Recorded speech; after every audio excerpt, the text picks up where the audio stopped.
de um disco. Em outras palavras, Bob tinha que construir um disco voador, porque o exército havia percebido que uma aeronave com esse formato faria um voo extremamente discreto. Aviões convencionais são detectados, pois refletem os sinais emitidos pelos radares. Um disco, ou disco voador, por outro lado, devolve sinais imprecisos e confusos. O projeto da aeronave invisível ao radar causou um enorme alvoroço nos círculos militares. E um dia, algumas figuras sombrias visitaram Bob. A primeira vez que me procuraram, eu não sabia quem eles eram. E eles não me disseram, a CIA me mandou aqui, veja meu distintivo. Eu me tornei um membro do clube. Não sei se era realmente a CIA. Isso nos mostra a forma como eles eram sigilosos. De fato, a CIA estava sendo até mais misteriosa do que o normal, porque não combatia somente inimigos dos norte-americanos. Era uma guerra secreta contra a própria Força Aérea dos Estados Unidos, que não poderia ter conhecimento sobre os aviões invisíveis. Eles enganavam, mentiam, eram desonestos. Para encontrá-los, por exemplo, eu tinha que ir até edifícios de Washington que ainda estavam em construção. Reservas aéreas eram feitas com nomes falsos. Era difícil para mim e para minha esposa. Pediam-nos para fazer essas coisas, mas tudo era um amontoado de mentiras. Chegamos ao ponto de não poder dizer mais o que era real, porque tudo era falso. Bob relutou, mas concordou. Desenhar um objeto em forma de disco imperceptível ao radar. Eu nunca faria isso novamente. Sofrer essa pressão, viver nesse clima falso. Não podíamos falar com ninguém, exceto em alguns lugares escolhidos por eles. Tudo era tão confidencial que não poderia existir nenhuma menção ou referência ao plano que levava o nome de Black Project, Projeto Negro. Tudo era muito estranho e misterioso. As coisas eram obscuras ao extremo. Vivíamos na extrema obscuridade. O projeto de Bob nunca veio a público e a CIA eliminou todos os seus registros e desenhos. Bem, eu acho que a nossa história termina assim. Ou não. Enquanto a CIA mantinha Bob na escuridão, outra aeronave estava sendo trazida à luz.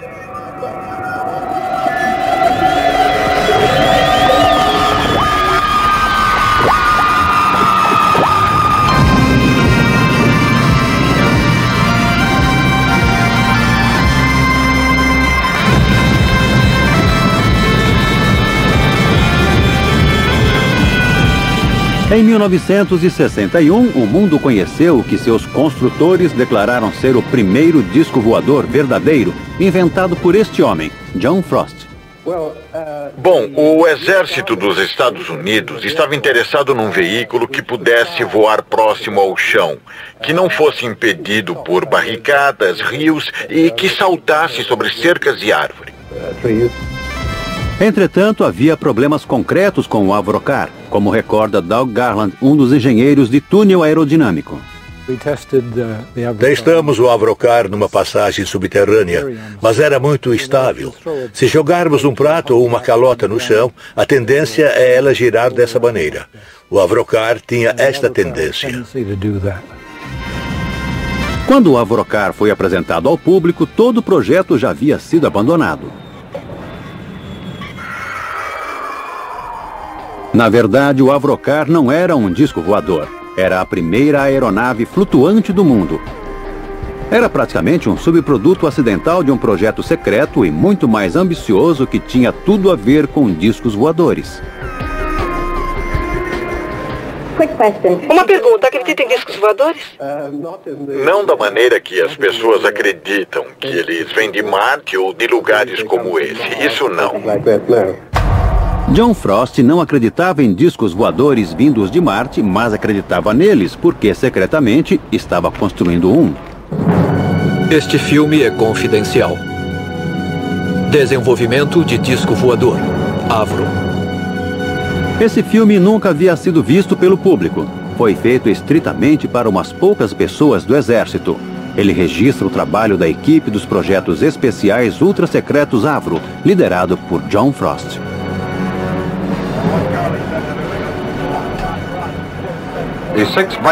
O conjunto do motor Viper foi construído pela Avro Aircraft Limited para desenvolver o sistema de força de uma aeronave de plataforma circular. Ele é constituído por uma estrutura com 6 divisões, excluindo a asa externa, a cabine de comando, vias de entrada de ar e os controles de voo. Frost estava construindo um disco voador supersônico com a potência de um enorme jato. Seu codinome, Projeto Y, ou Sistema de Armas 606A. No final, eles perceberam que haviam conseguido um considerável avanço para o advento do disco voador. E também recorreram à tecnologia do disco alemão. John Frost tinha conhecimento das pesquisas sobre desenvolvimento de discos voadores realizadas pelos alemães na época da guerra. Elas eram possivelmente a base do que ele presenciou pelo mundo como sendo discos reais. Isso foi numa época em que a CIA estava financiando um projeto de disco com um conceito muito parecido com o que ele tinha em mente. O exército estava entusiasmado com a visão que Frost apresentou. O projeto secreto original demonstrava que o disco poderia voar mais alto e rápido do que qualquer outra aeronave ou sistema de armas até então disponíveis. Os documentos da Força Aérea sobre o objetivo do disco são ambíguos. Eles mencionam que ele poderia ser utilizado como um sistema de reconhecimento de armas especiais. Se tivesse o desempenho que a Avro achou que pudesse alcançar, o disco seria capaz de escapar de qualquer defesa e atacar impiedosamente qualquer outra aeronave. Entusiasmado, o exército injetou quantias enormes de dinheiro no projeto. O grupo de projetos especiais tornou-se com isso uma entidade. Conseguiram um lugar na área de teste de voos e começaram a se dedicar ao que Frost via como uma forma ideal, um disco voador completamente circular. Eu não tinha ideia de que pudesse existir algo como grupo de projetos especiais, porque tudo era considerado ultra secreto.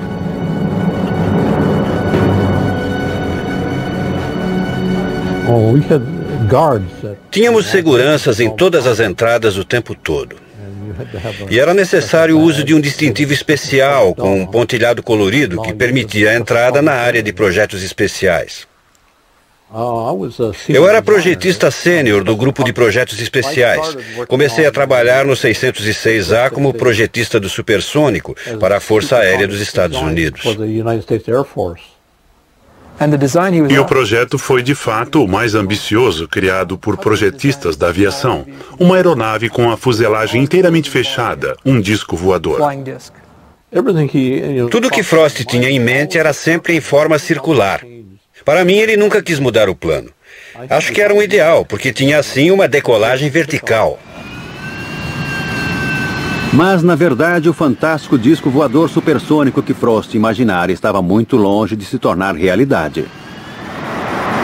Seu projeto era uma das utilizações mais autênticas do efeito Coanda e tinha 6 jatos potentes que aspiravam o ar sobre sua base. Isso possibilitava a levitação e o manejo do disco, mas não seria fácil nem seguro testar essa aeronave e seus 6 jatos potentes. Ray Takushi foi responsável pela construção de um equipamento de teste. Era uma forma com 6 lados, e então construímos um mecanismo sobre ele. Quero dizer, a parte interior do 606A com os motores potentes e também com o ventilador. Cada conjunto de rotação está condensado num anel superior e inferior de lâminas compressoras e um anel central de lâminas turbinadas. As lâminas turbinadas estão alinhadas num tubo de exaustão que está associado à estrutura fixa. Ken Lockwood foi outro engenheiro do grupo de projetos especiais. Eu era engenheiro de execução. Havia me dedicado a projetos supersônicos na Inglaterra. E quando fui chamado, eu não acreditava que o projeto fosse tão incomum.